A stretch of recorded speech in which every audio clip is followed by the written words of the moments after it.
Hi, I'm Bridget Edell. Welcome to another edition of Lip Gloss and the Sander, the show where we take people out on the hunt for that special piece of furniture or accessory for their home by going to local flea markets and yard sales. And today's guest is Beth Busey. Welcome to the show. Thank you. You're welcome. We always start the show at the local coffee shop, looking over the paper and some of the items and the articles in Craigslist to see if we can find that perfect sale to get to find your piece of furniture or the thing you're looking for your home. So you want to tell everyone what you're looking for? I have a space in the basement as you come down the stairs that's just empty, and it needs to be filled. It's just kind of boring, just the space.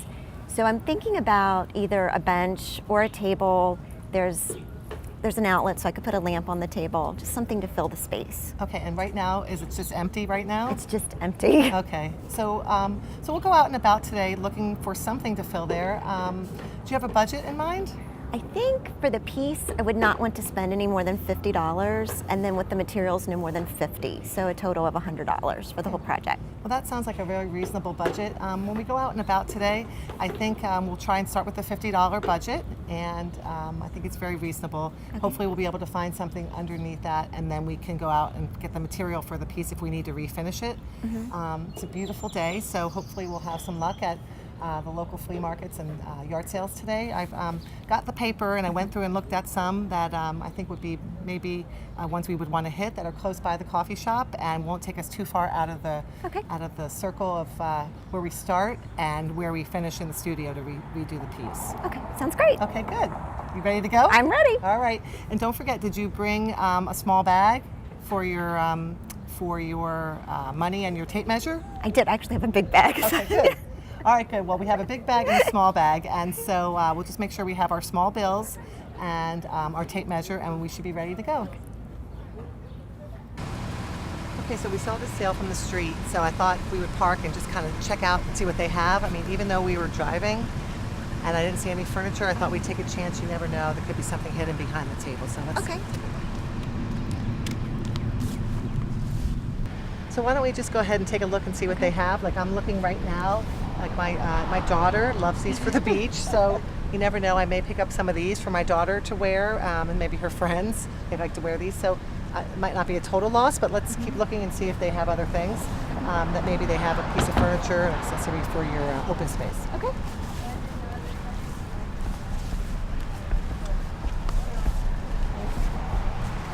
Too much.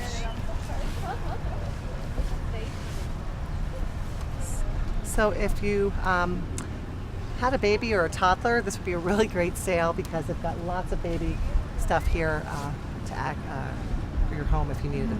But unfortunately for us, we're not hitting pay dirt here. So we'll just keep looking and see if we find something at the next one. Okay. Okay. Okay, now keep in mind, back in the day when our parents were yard selling, doing garage sales, an estate sale was typically on a farm or on a big piece of land on an estate. But in today's age, estate sales can be at any venue. It can be in an apartment building, it could be in a yard, it could be in a church parking lot. So when you're looking at sale signs or in the paper, don't always be surprised when an estate sale can be in an apartment building and not an actual estate. So keep that in mind. Let's go in. Hi, welcome. Thank you. Come on in.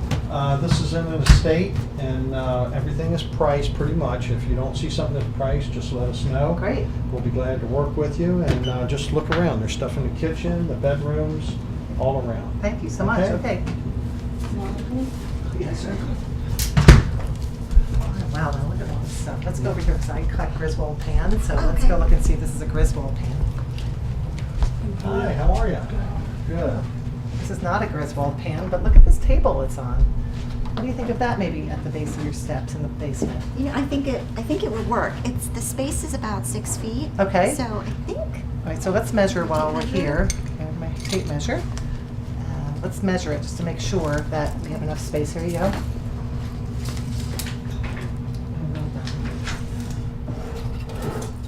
All right.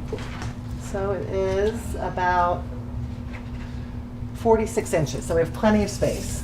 So this actually might really work because if you put that at the base of your steps, it would be nice at full. There's a drop leaf table, so the leaves go down. And then for your boys, if you wanted to open it up and have them play, with do crafts or play games or eat That would on be it, that would perfect. work. So let's keep this definitely in mind. Okay, Okay. definitely, I like it. And like the price is $25, so it's definitely in your price range.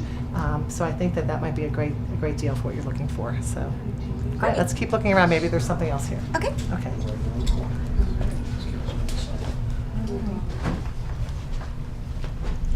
Now it looks like, just by glancing at the rest of the things, that looks like a lot of these items are more like furniture and some accessories, and things for your kitchen. So probably you don't need to keep looking, but I think for what you're looking for, I think this is a great deal. I don't even think we need to negotiate. I think $25 is well under your budget, and I think we should probably get it.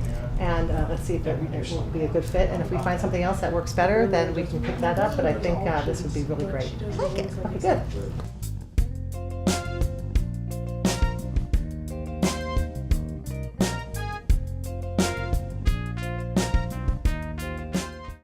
So Beth and I are now back in the lip gloss and the sander workshop, ready to work on the lovely table we just got at that apartment estate sale. So Beth had mentioned she was going to do a red when we were on our way back to the workshop. So we stopped at the paint store and picked up some paint and a primer. So if we're going to paint it red, we're going to have a tinted red primer. So when you go to your local hardware store or a paint shop to get your paint, always ask them to tint the primer for you, because especially if you're going to distress it, you don't want to distress a red over a white primer, because then you're just going to get white paint through. So before we go ahead and do that though, the first step is going to be sanding it, just a rough sanding to make sure the primer adheres well. So do you want to give it a try? You want me to show first? Or you want... Why don't you show first? Okay. So before we start, you have to always make sure you have your safety gear, which includes goggles and a mask. Do I need the mask now? Probably yes, because we're going to do the sanding. Okay, so let's get our safety gear on. All right, we ready? I'm ready. Okay, so you just turn it on and go back and forth, okay, with the green. Lightly, just to give it.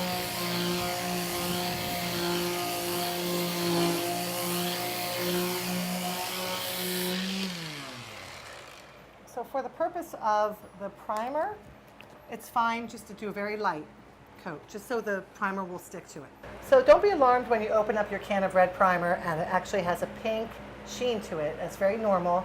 The paint stores aren't able to make the primer actually red. They tell you that something about the pigment and the primer, so it's very normal to ask for red primer and get this sheen of pink. So don't be alarmed, your table won't be pink, but it'll be just for the bottom coat for the primer. Okay.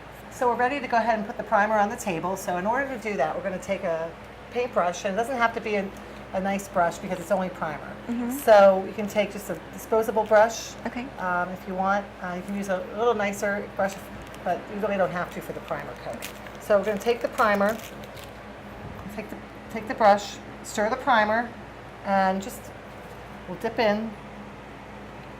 And for this, we're just going to go back and forth, just a very light stroke, light coat, straight across. Okay? Okay. Just get a light coat. It doesn't have to be heavy. It just needs to cover the wood. Okay? So while you're doing that, I'll explain to everyone, for the primer coat, you're just going to take your brush and lightly go along the side, and we're going to go ahead and do the legs also. But there's also one thing we need to remember while you're doing this, is that we do have leaves that go down. So we want to make sure when we're doing the primer coat, we drop the leaves and we make sure the primer goes in between. I'll show you. So you want me to stop? No, keep going.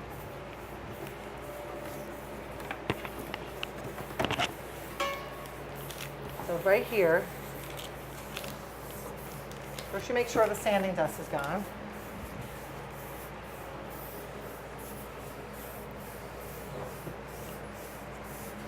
Also, another tip too is when you're using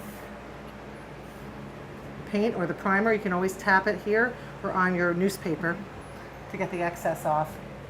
And you just want to go back and forth. Make sure you get this inside part, because if you ever do a drop leaf, this will be the original color if you don't remember to do the inside, which I've seen people do in the past. So that's kind of a painting no-no.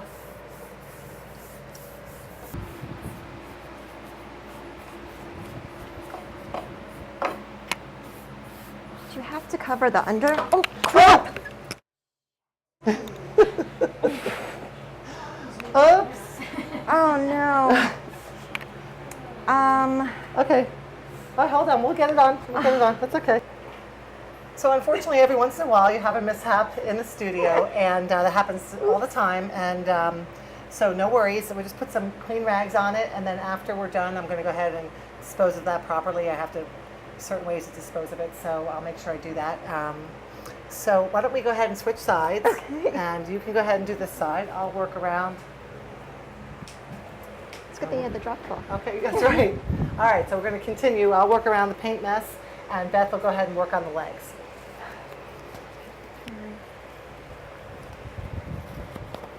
Okay, so we worked around the minor mishap and finished priming the table, so no worries. See, it looks good. We remember to drop the leaves, so we got the inside here.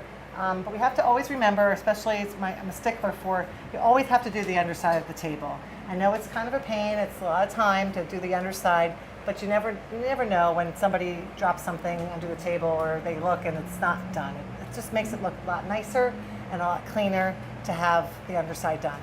So we're going to wait for this primer to dry. The primer coat typically dries very quickly.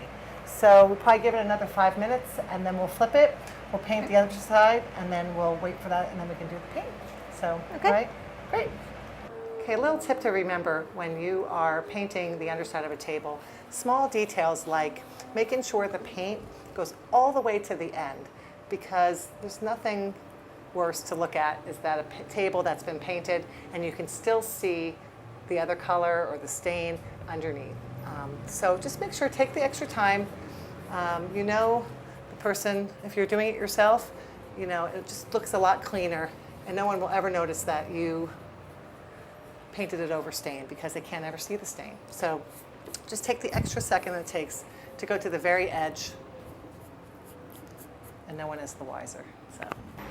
Okay, so some time has passed and the primer has dried and we're ready to apply the first coat of paint. We put some new gloves on because we took the other ones off while the primer was drying, and we're ready to go ahead and open up the can of paint and get started. So we decided after the minor mishap that we were going to get Beth a little mini roller tray for her paint. This way you can pour the paint in here.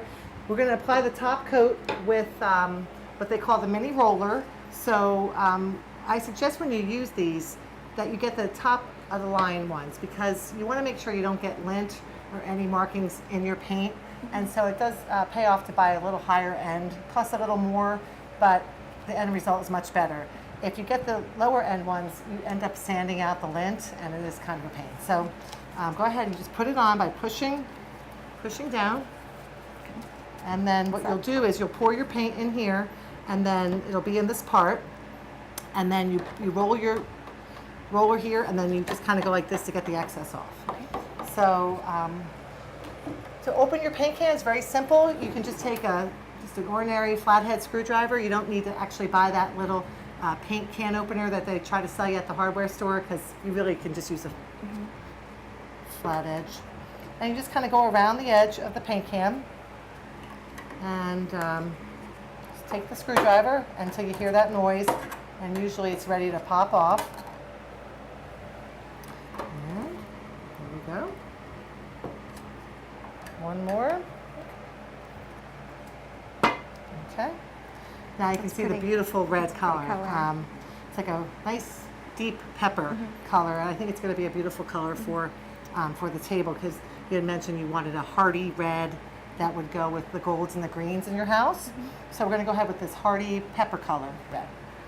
So leave this down here. So make sure that just like the primer, you take a stick and you always want to stir it up to mix it up. Even though we just came from the store and they just shook it up in the container, you know, those machines that they put it in, they put to mix up the colors. Always just take a stir and stir it up too. Okay. Now we're ready to pour some of the paint into the mini roller tray. This is always a very interesting dynamic. So what we're going to do is we're going to try and pour it off the table. You don't want to do it over your product because you could spill and that would be not good. Okay? Okay, I diligently poured the paint into the tray and did a pretty good job. So we're going to go ahead and start Okay. And I'll go ahead and show you. I'm gonna put my mask on. Before I do that, I'm just gonna take my roller, I'm gonna put it in the paint, I'm gonna even it out here and then go up in a back and forth motion like this, okay? Okay, so just take it, kind of roll it like this so it gets even out on the roller. You just wanna, Are you pressing hard when you paint? you need to push down, because if you have a lot of paint on the roller, you don't have to push as hard. I didn't have a whole lot of paint that time. Where do you want me to Here, start? you know what? You can start here. I'll do this side. Just right here? Yep, that's perfect. So especially with the red, you're going to want to do more than one coat. Typically with the red, you're going to need to do 3 or 4 coats, I believe, when you go over to really get it to look nice and it doesn't look spotty. I don't know if you've ever been into someone's home who's ever done red on their dining room walls or on a piece of furniture. Sometimes people get lazy, they don't want to do more coats, but with the red, you really need to think about it before you choose it, because you need to do at least 3 coats of a red to cover what was underneath, and sometimes 4. If someone tells you 2 coats with a red, it's pretty ambitious. So just kind of go back and forth if you can. Well, that's good, Beth. Oops, look at that. So with the roller on the flat top is very easy. And remember what we said before with the primer, you're going to have to drop the leaves and get the inside too, because you don't want to have a red table and pink primed insides. We're going to keep going with the red paint. We're going to go ahead and finish the top and do the legs, and go ahead and do a couple more coats, at least 3, take a look at it and see if it needs 4. So we're going to keep rolling and doing the legs and see how it looks after that. So welcome back to the studio. We're here after finishing the table with 4 coats of red paint. We did the 3 coats and decided that wasn't just enough, so we did 1 more coat. So you can see that it's ready for the next step. And the next step is going to be to take the sanding block in a fine grit, which is about a 220 grit. So you have 1 and I have 1, and we're going to go ahead on the table and get it ready for the last stage. So we're going to go ahead and do, and you can work on this side and I'll work on this side, and we're going to go with the grain, and we're just going to take a fine grit sanding block and lightly go over it to get ready for the last step. So you can just put your hand, yeah, right here is good, so give yourself some leverage, and then just kind of go back and forth with the grain, and it just, with this, you can see also on the block, it'll, get some of the red paint. So you just want to do it very lightly, and you can already see the change a little bit. So just go light up and down.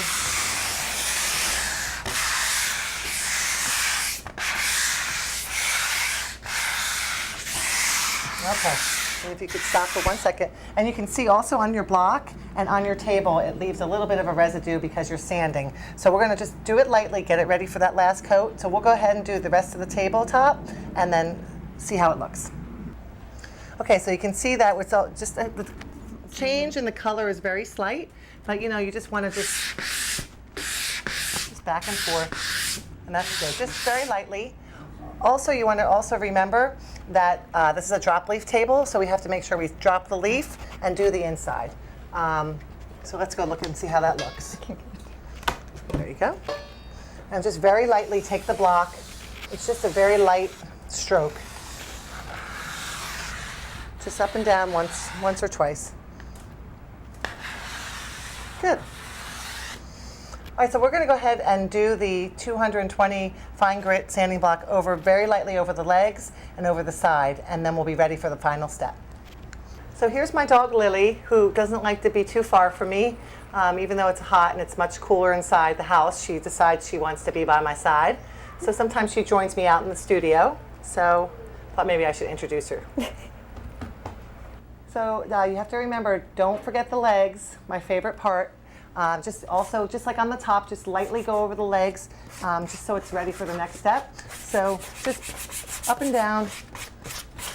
It's not hard, it's just kind of tedious. So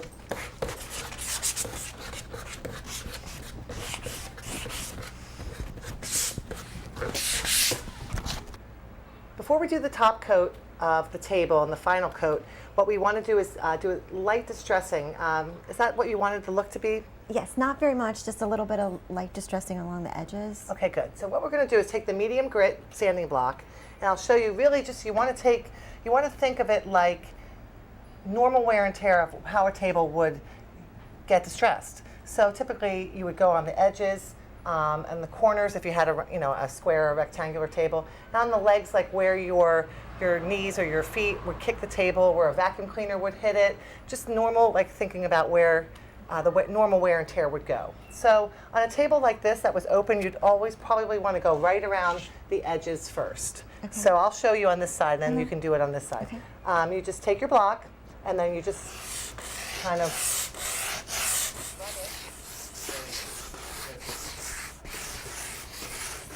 just lightly like this.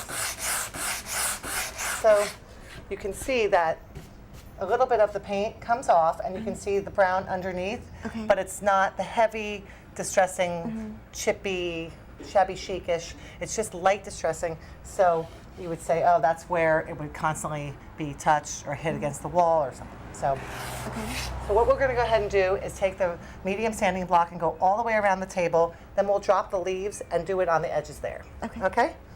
Okay, even Lily, safety for Lily. She's got her safety goggles on now for the next step.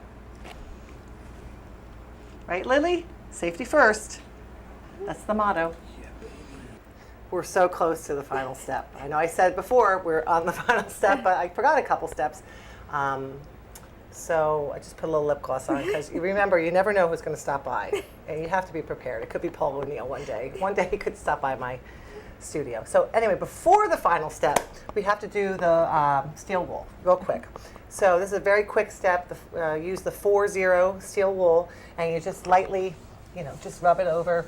And this basically just gets out any imperfections, gets the surface ready for the final, whether you're using poly or wax or tung oil.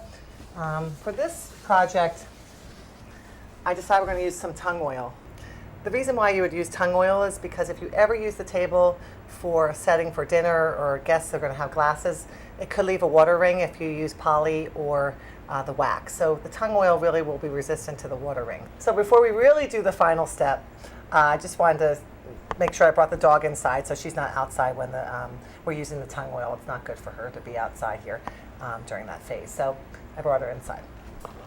So all you do is make sure that we have all our safety products on, our glasses, and we'll do the mask Later? also. Yeah. First put your glasses on, and then we'll do the mask in a second. Let's make sure we always use the heavy-duty gloves for this. You don't want to use the light ones that we use for painting. We're going to use the heavy ones, just because this chemical is a little stronger than a paint. So you don't want to make sure you get nothing on your hands or your arms. So it's very simple to open. You just take a flathead screwdriver, you put it in this little groove, and pop it up. It's very simple. So just make sure we put our masks on now. Make sure you are. Sometimes it's a little cumbersome, but you need to do it. Take your white rag, and we do it off the project because you don't want to spill over top of the project. And we know that Beth Can be clumsy. sometimes she kicked over the primer, but it all is good. You just go back and forth with the grain. So always remember to go back and forth with the grain. Always just makes it look so much nicer, and you can already see the sheen on the top of the table. There you go. Make sure you get the very top. Yep. I don't think I'm putting enough on it, actually, on the I put a rag. little bit more on.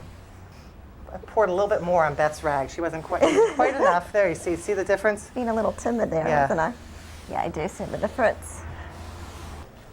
I'm going to go ahead and do the legs too. So when you're done with the edges, we have to make sure we do underneath the legs and the side pieces. So we're going to wait overnight, and then tomorrow night we'll go ahead and do another coat, and then wait another night, and then do another coat. Really pays off to have 3 coats. All right, so we'll be back with the finished product. We're back here with Beth in her home, ready to show our finished piece to everyone. And you want to remind everybody what we talked about at the coffee shop? There was a space at the bottom of my stairs that was very empty, very boring, and I wanted to liven it up a little bit, put some color, a piece of furniture there that would be functional and look nice. Okay, great. So this is what we came up with. We were at the estate sale, and we picked up this lovely table for $25 that was in need of some work, and we went with the theme of tinted primer to teach everybody that if you wanted to do a primer first before you painted, you could do different colors. So we went with a red primer underneath the red table.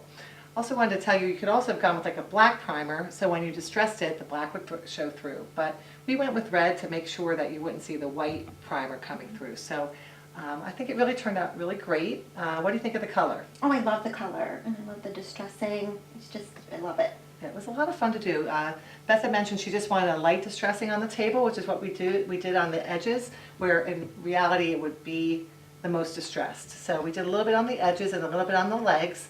The good thing about the table and the bad thing about the table is that the bad thing is that it's probably slightly too small for this space. We probably could have gone with a little bit of a longer table, but the good thing is that you probably have you said you had two black chairs that possibly we could use to flank this table.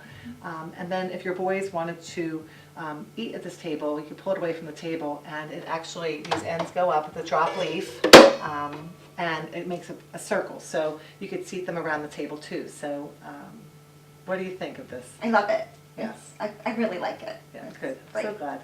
And it's easy to accessorize the table with different things. We just kind of went with the fall theme here, but as the seasons change, you could do different type of decor here to kind of change it up a little bit. So I really hope you had a great time. Oh, I had so much fun. So much fun. Yes.